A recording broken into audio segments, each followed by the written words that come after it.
So another person has been kidnapped in exchange for ransom through the gay dating app Grindr. The case was reported to the Cleveland police station in Johannesburg today. No arrests have yet been made. It comes after a Wits University student was kidnapped back in September by criminals also targeting young men on Grindr. Newzroom Afrika's Nqobile Madlala is tracking this latest story and joins us now live. Nqobile, tell us more about this person who was indeed taken over the weekend. Is he safe? Well, safe, yes, in Cleveland police station, but at this point we are understanding from those that are here that no one has been arrested. But of course I'm going to bring in now the activist to speak to us about this. And I mean, this must be very difficult for him. We saw him when we walked in, very distraught.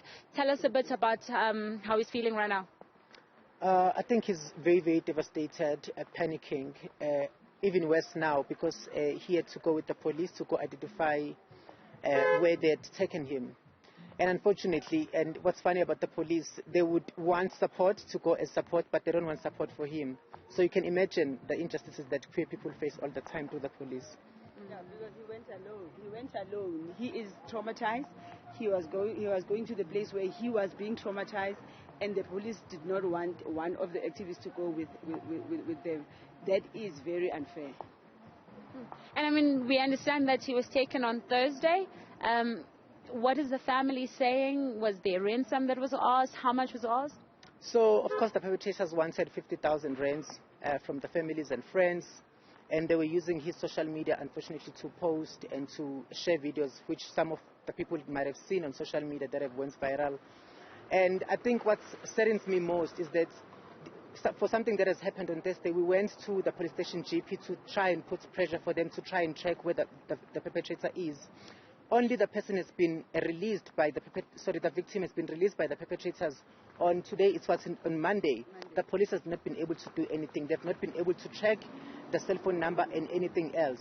So it goes to show how the law enforcement in South Africa works. And from what we've heard from some of the victims, and also even this victim, that these people, they work with the police. And today it is actually evident that, you know what, they work with the police. Actually. And I mean, you're the victim as well. You've gone through this. Tell me about your experience. So with my experience, when these people took me, they have different skills. So with mine was a bit different, but there was a car with an out and under plate that took me from the south of Johannesburg, and we went into this building, and it's a very old, rusty building. It doesn't look good, and it's very traumatic. With that experience, they tightened my legs. It was terrible, and they were threatening me with a knife, and they were touching me, rubbing me around, but also asking me to phone different people, asking for 5,000 rand. So this money actually escalates. It's from 5,000 going up. It increases, yes. And I mean, you were listening to the victim's story now, and we saw you getting a bit emotional. Is it the same to how they treated you? It's the same, and I could feel the pain. The moment I hug this person, he might say a lot now, but he's not going to be able to retract to everything. He still needs more time. He still needs healing, and people need to understand it for now, and so that he can get more conscious and let us know all this information, because there's a lot of information behind this, a lot. And like I say, the police are working with these people, and these perpetrators need to be caught with the police, who are also working with the same perpetrators. Why do you say that the police are involved? Because the police actually alerted me, and they told me, we don't care about the police. The police are working with us. And the same thing happened on Saturday. They were having conversations with the same perpetrators, the people that are staying in the same building. So obviously, yes, when we went with him, yeah. Yes, exactly. So imagine in this building, right? The perpetrators are working there, so you can't be having conversations with people. And they know the building, and they didn't want me to show them the building. They don't want to take the direction from the perpetrators. I was showing them the direction. So the person is like, okay, this is the entrance, but the police are standing outside, hooting and actually making it aware for the people that are inside that they're actually police outside. How do you raid? Coming with so much noise, and also they are pushing the victim to go in the front. What if these people have guns? What if they shot us? you know, before they could come. And they were pushing us and say, let's go, go up. There was no care, there was no humility. It was just worse. We were traumatized even ourselves. And I mean, now that you have this victim as well who needs a bit of assistance, especially emotionally, what's your call to the police and what kind of assistance can you give to him?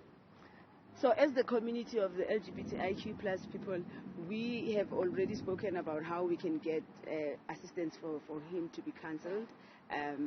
However, we are very concerned about the fact that the information desk has LGBTIQ plus as if they know how to care for us. They don't. They still need to be trained. They still need to go back to the drawing board and understand how to deal with the LGBTI. We are a minority group. We are targeted. And our needs to be known and needs to be addressed in a manner that they need to be addressed in. I mean, you can also see the treatment here as well. It's terrible. You can't even speak to the victim properly because they're rushing us out. There's just so much happening in this place. And like they said, they took this victim alone. I was terrified on Saturday when they asked me to go alone. But and it's months ago. All right, thank you very much for speaking to us. That is the community that is currently caring for the victim, and the victim is currently just inside there. Very traumatic, I can tell you now. When we walked in and we saw the victim, very distraught, very traumatized, and all he was asking for really was clothes and food. It's been very difficult for him, you could see, and for this community as well to say that as a minority group, they want their voice to be heard, but they also want people to be prepared to make sure that they can give them the work that they deserve, especially when it comes to the police. And of course, we understand that the victim was taken on Thursday, and it was through this app that they had conversation, and the person was then targeted and was taken to a certain place, and this is where they took pictures of this victim, and they demanded that amount of money, but was later released and is now in Cleveland police station. And Nqobile, just for clarity, what do we know about the person, the people behind the crime?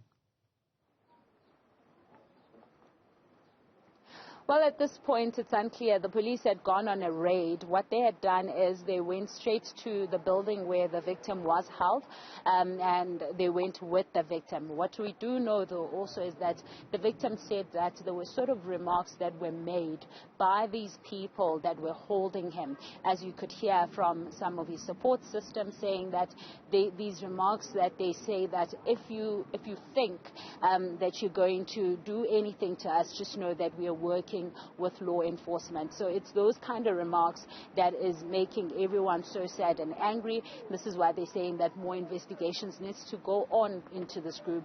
You will remember that Wits incident as well, which is still in court, which is much similar to this one. There's another victim right here with me who's also gone through the same thing. So it seems to be a group of people that are continuing to target the queer family in Grindr app, and they continue to sort of pounce on these people that are looking for really love online, and they continue to use it in a bad way. So we do understand that the police went for a raid, but nobody yet has been arrested. And even though you have some groups that are currently arrested, like the Wits group, seems like there's a lot more people around that are doing the same thing.